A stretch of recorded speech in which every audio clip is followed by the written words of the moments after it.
একই দিনে দুবার যদি তোমাদের নেমন্তন্ন কোথাও পড়ে যায় তোমরা তাহলে কিভাবে মেকআপ করবে? ধরো তুমি সকালে মেকআপ করেছো, আবার তোমার রাত্রে একই মেকআপ করতে ভালো লাগে, বা অনেক সময় সময়ও থাকে না হাতে, তাহলে কিভাবে আমরা সকালে সেই একই মেকআপকে টাচ আপ দেবো সেটাই তোমাদের সাথে আজকে দেখাতে চলে এলাম। এর আগের ভিডিওতেই তোমরা দেখলে আমি একদম সকালে হালকা একটা মেকআপ টিউটোরিয়াল তোমাদের সাথে শেয়ার করেছি।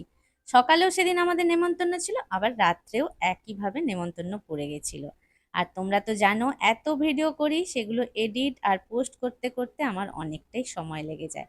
তারপরে পার্লারে একজন ফেসিয়াল করতে এলো, তাতেও কিন্তু কিছুটা সময় আমার চলে গেল। সকালবেলা যেহেতু মন্দিরে গিয়েছিলাম, আর মন্দিরে সিঁদুর পড়তে গিয়ে গোটা মুখে নাকে চারিদিকে সিঁদুর পড়ে গিয়েছিল, তো সেটাকে তোলার জন্য প্রথমে একটা তুলো নিয়ে নিয়েছি। প্লেন শুকনো তুলোই নিয়েছি, সেটা দিয়ে গোটা মুখে সিঁদুর যেখানে যেখানে লেগেছিল হালকা হাতে মুছে নিলাম। একদম হালকা হাতে মুছবে, কেন কি নিচের যে ময়শ্চারাইজার হালকা ফাউন্ডেশন দেওয়া আছে সেগুলো যেন না উঠে আসে।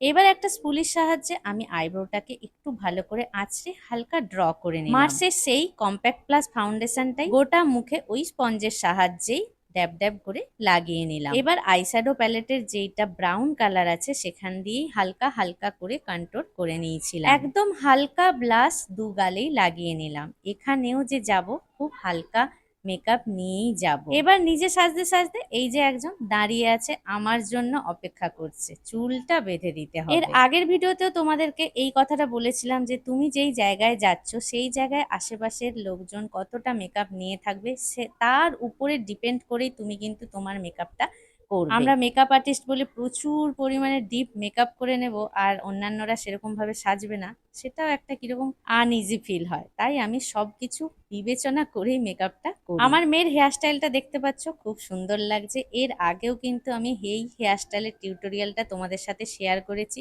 যারা এখনো পর্যন্ত দেখোনি সেটা গিয়েও দেখে নিতে পারো। এবার মেয়ের আবদার একটু কাজল দিয়ে আইলাইনারটা পরিয়ে দিতে হবে, কিন্তু আমি তাতেও একটু রেগে গিয়েছিলাম। কি করব, বায়না করছে, একটুখানি হালকা করে পরিয়ে দিলাম। আমি চোখের ওয়াটার লাইনে আইশ্যাডো দিয়েই কাজলটা পরে মাস্কারাটাও পরে নিলাম। এরপরে রেড আর ব্রাউন কালারকে মিক্স করে একটা লিপস্টিক আমি পরে নিলাম। হ্যাঁ, তোমাদের ড্রেসের কালার ম্যাচ করেই কিন্তু লিপস্টিকের কালারটাও ম্যাচ করাতে হবে। এবার মোটা যে গার্ডারগুলো পাওয়া যায় সেগুলো দিয়ে উপর করে একটু একটা পনি করে নিলাম। সব চুলকে সেই পনির সাইড দিয়ে গোল করে ঘুরিয়ে কাঁটা বা ক্লিপ দুটোই একসাথে লাগিয়ে নিলাম। ভিডিওর প্রথমেই দেখো আমার মেকআপটা কেমন ছিল আর এখন আমার মুখের মেকআপটা কেমন হয়ে গেছে। দুটোর মধ্যে অনেক পার্থক্য এসে গেছে, সেটা তোমরা বুঝতেই পারছো। তাই তোমরাও একই দিনে যদি কোনো প্রোগ্রাম পড়ে যায় এরকম ভাবেই টাচ আপ করে নিও। সব শেষে মেকআপটাকে সেট করার জন্য আমি এখানে একটা ফিক্সিং স্প্রে দিয়ে দিলাম। কেমন লাগলো আমার এরকম মেকআপ ব্লগটা অবশ্যই তোমরা কিন্তু কমেন্ট সেকশনে জানিও, আর পরের ভিডিও দেখার জন্য আরেকটু অপেক্ষা করো।